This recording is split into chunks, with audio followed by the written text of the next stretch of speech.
wabarakatuh. Hello friends, what's going on around us? Did you hear or see something trending?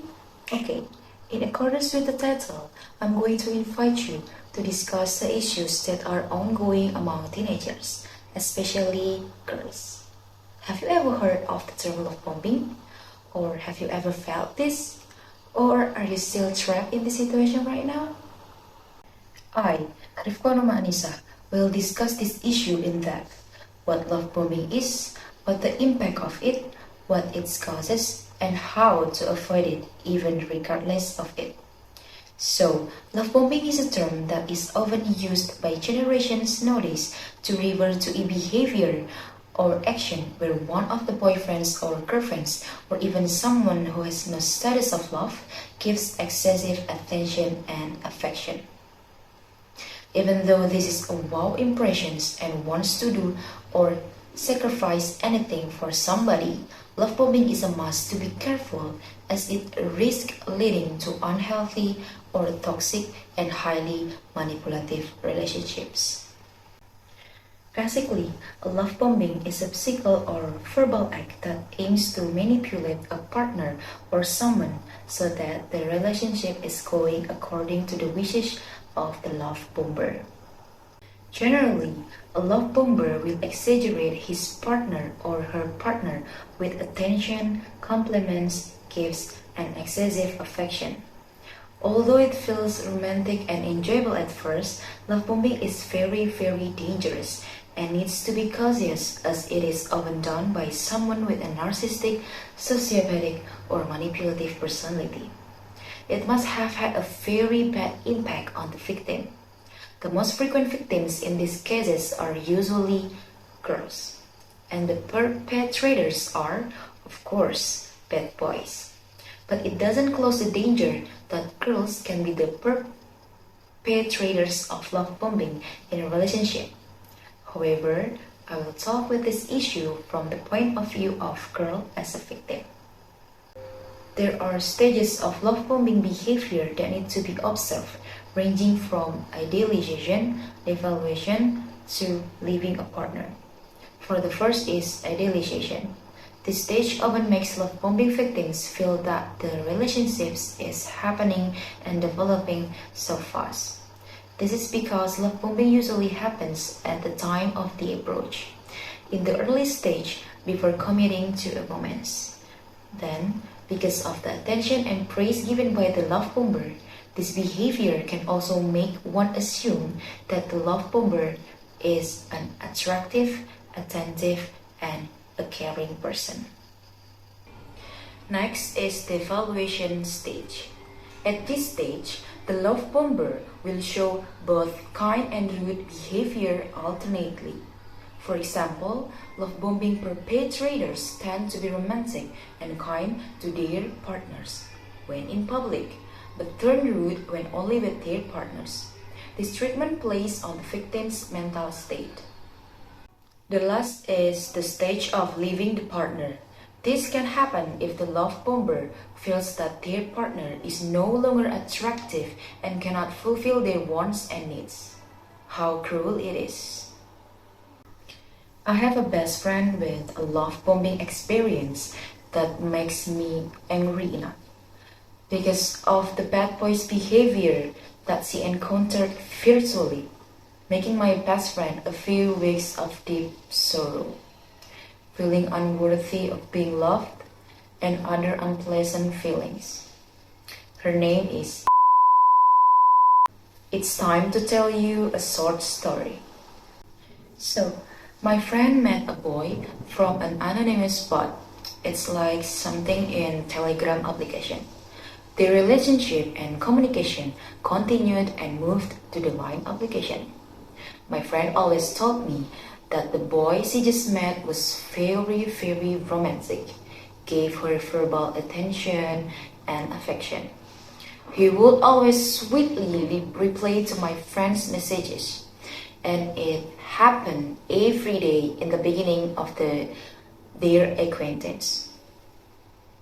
He even said words of love to my friend, and when I heard it, I smiled because finally My friend met a boy who treated her very well. Until something happened. My friend told me suddenly that the boy often disappeared and often ignored her messages. But in the next time, the boy gave romantic messages again, saying that he loved my friend.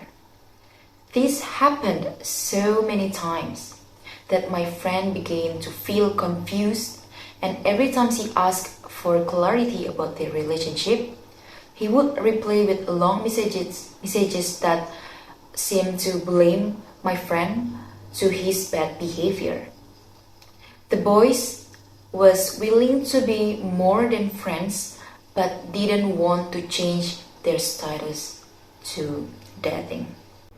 My friend was always at a disadvantage in this regard. The boy could always turn things around by blaming my friend for all the problems that occurred in their relationship. There was one moment when my friend caught the boy approaching another girl, but again the boy said sweet words and was full of manipulation to my friend, and my friend forgave him again.